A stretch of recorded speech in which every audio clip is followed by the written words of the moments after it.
Bonjour à tous, bienvenue sur la chaîne Parents évidemment. Aujourd'hui, je vais vous parler d'un sujet qui me tient à cœur, travaillant régulièrement en maternité.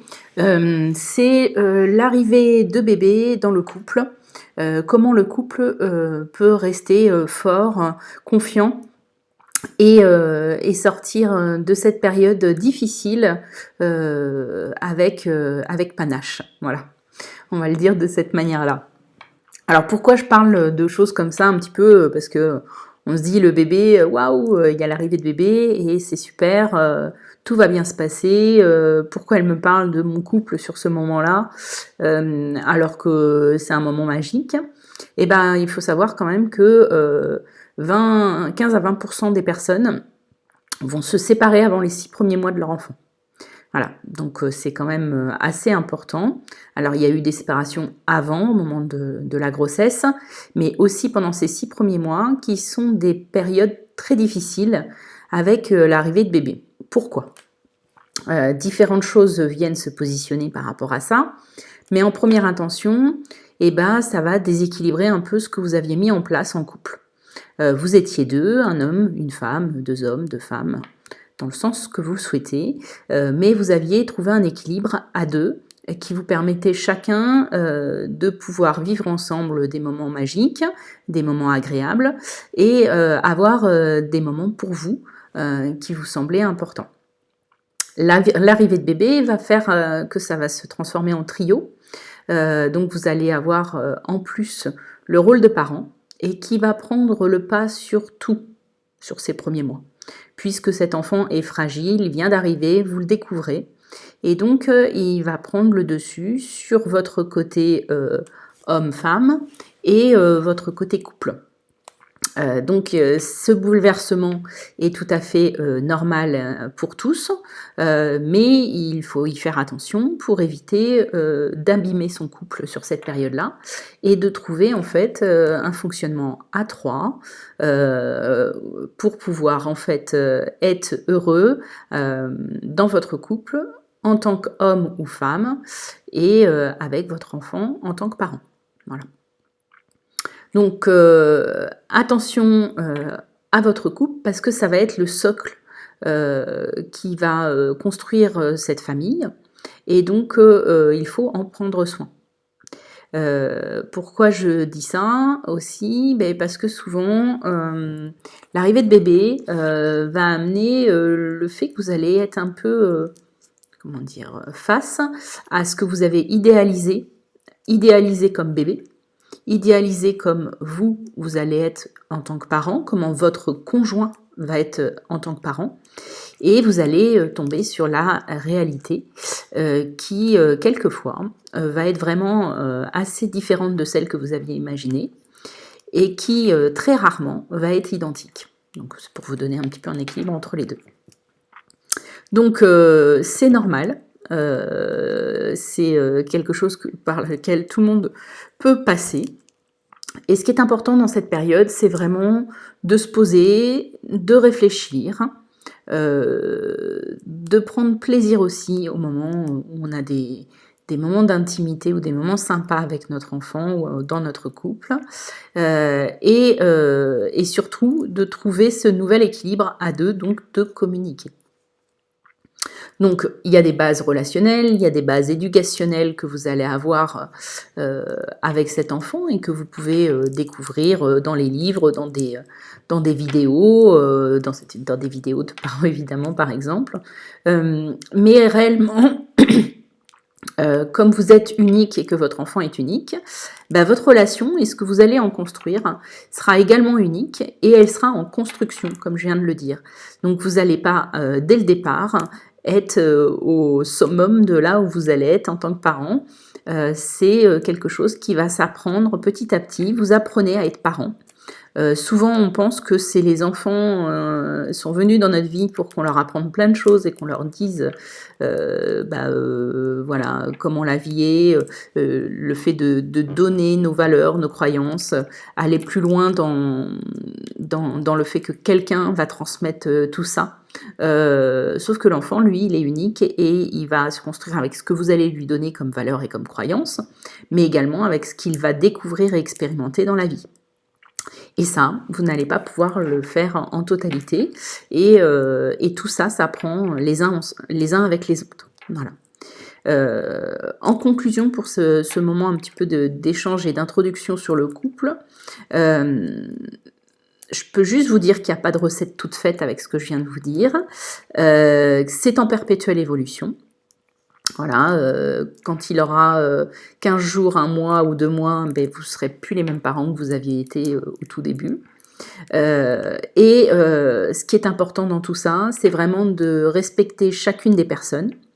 Donc les 2 parents et qui font le couple et l'enfant, et de respecter aussi les besoins de chacun. Ce qui me semblait important en fait de vous parler dans cette vidéo aussi, c'est de toujours, je dirais que c'est quelque chose que je vous sors assez régulièrement pour les parents, vous n'êtes pas des parents parfaits, vous êtes des parents imparfaits et dans votre couple c'est pareil, vous n'êtes pas un couple parfait, vous êtes un couple imparfait qui se construit chaque jour et qui fait de son mieux chaque jour.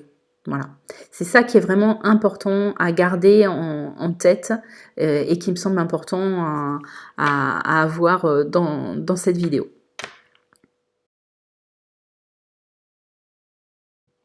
Je vais quand même vous donner quelques astuces, quelques pistes qui vous permettront de trouver plus facilement cet équilibre ou de retrouver cet équilibre que vous aviez avant la naissance de bébé. Donc la première recette, ça va être la communication. Ça paraît évident, on se dit oui, on va le faire, mais avec la fatigue, le fait que le bébé nous prend beaucoup de temps, on va avoir des moments où on a besoin de pause et surtout que notre cerveau ne réfléchisse pas, donc la communication va être quelquefois un peu restreinte au niveau du temps. Donc vraiment, il faut échanger sur nos peurs, nos craintes, à notre conjoint, à quelqu'un d'autre. Ne pas rester seul, en fait, sur cette situation et face à nos doutes. On en a tous. On les passe plus ou moins facilement selon notre capacité de résilience, mais également selon les capacités de communication et de confiance que nous avons dans notre couple.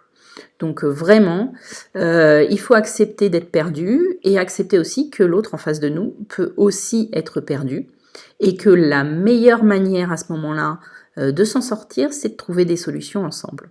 Voilà. La deuxième recette, malgré l'énervement et la fatigue, gardez en tout temps de la bienveillance pour vous-même et pour votre conjoint. Vraiment, sur cette période-là, je dirais que vous êtes dans le même bain et même si l'un des deux va au travail et qu'il n'est pas là toute la journée, il doit gérer son travail et le soir venir et avoir beaucoup plus de choses à faire qu'il n'avait à faire avant. La personne qui est toute seule à la maison avec l'enfant, c'est pas toujours évident.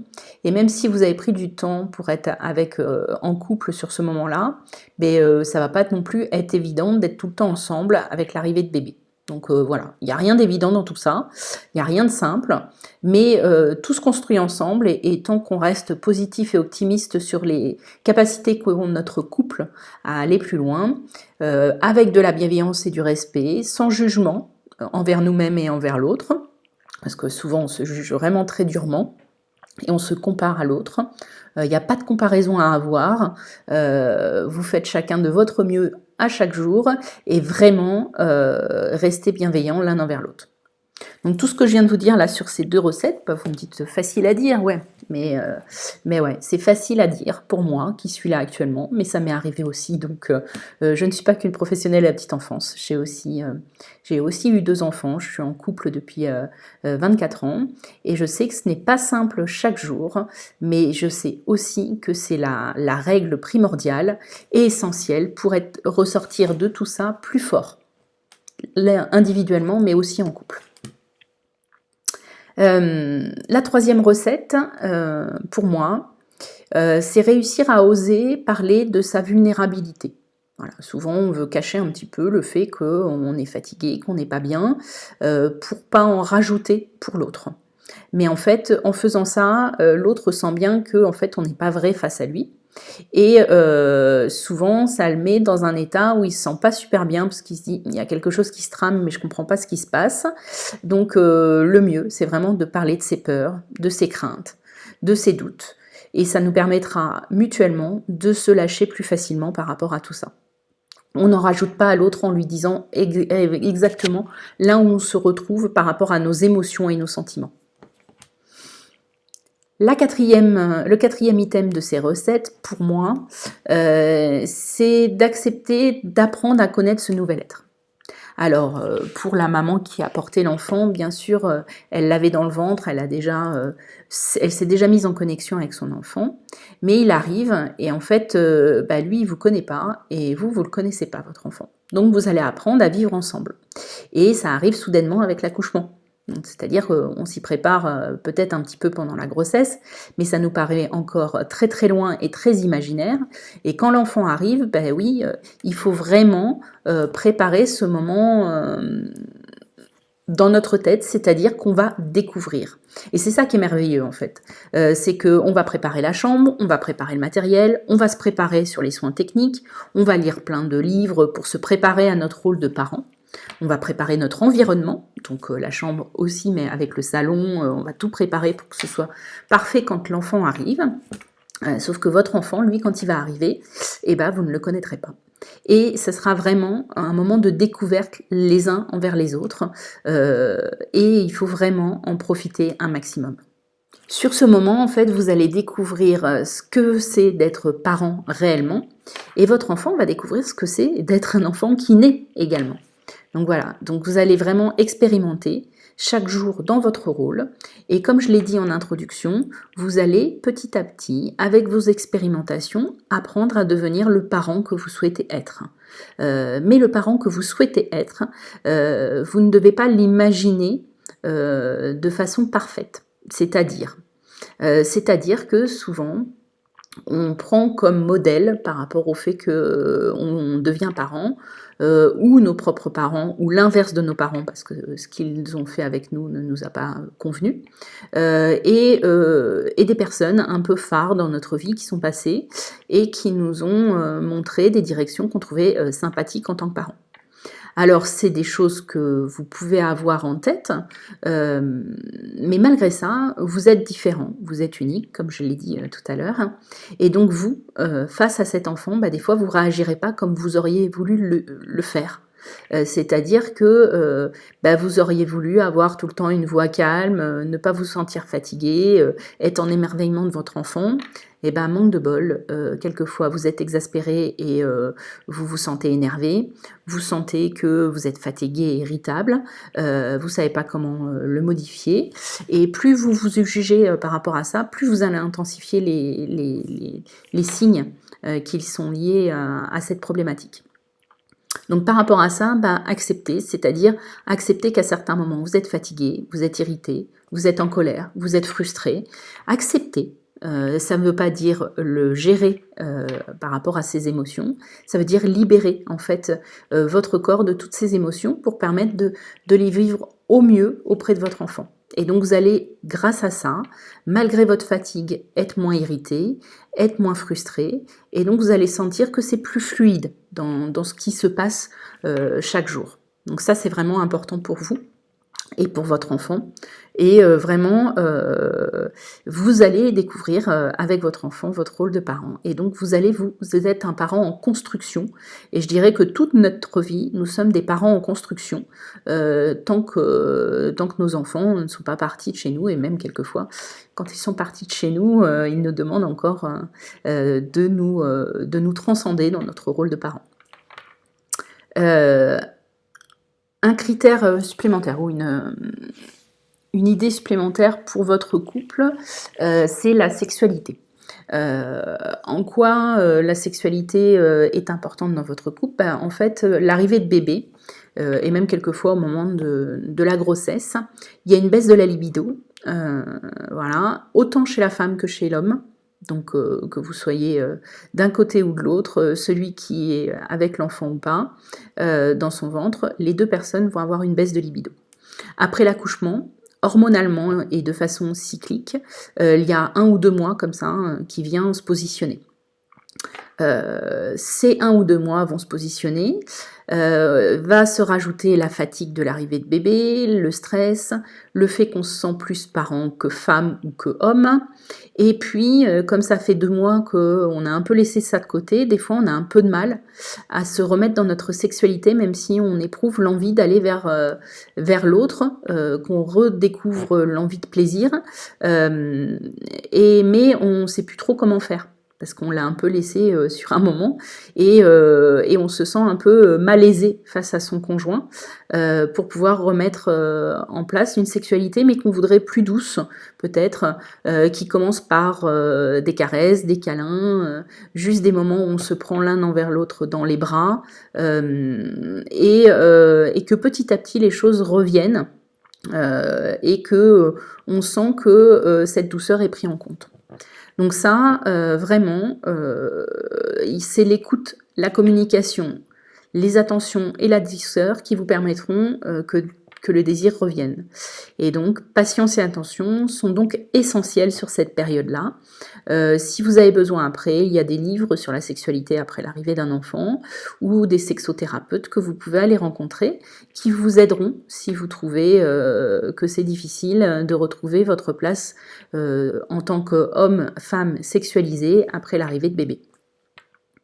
La dernière chose qui me paraît importante sur ce moment-là, c'est prendre du temps pour soi et pour son couple.